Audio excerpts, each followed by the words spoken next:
Hello guys, this is my Klutch mini mill which I converted into a CNC last year, and I love the machine. Actually, I use it for some automation project with the use of Mach 3 program.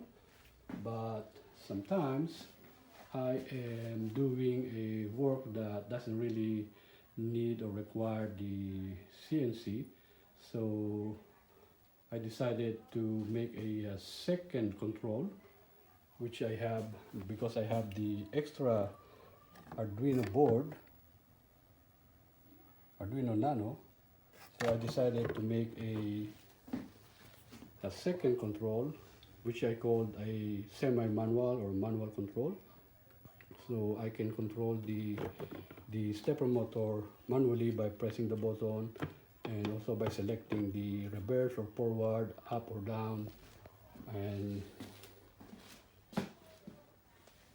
this is the control box or electronic box. And I also added a changeover switch or selector switch to select if I wanted to use the CNC or if I'm using the manual button.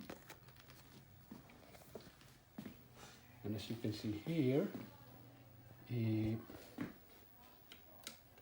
I select the x-axis and press the button,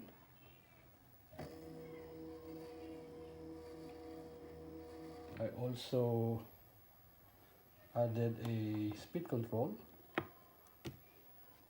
so I can control the speed of the motor.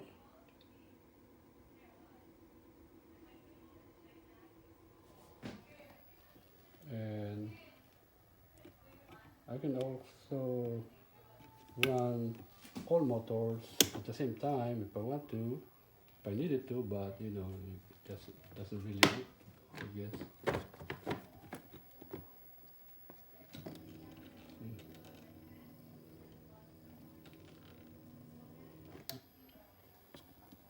And yeah, that's about it. Actually, I just wanted to show you guys how I did it. So I use this changeover switch so I can select between auto, CNC or manual. Okay. Thank you for watching. I hope you like it.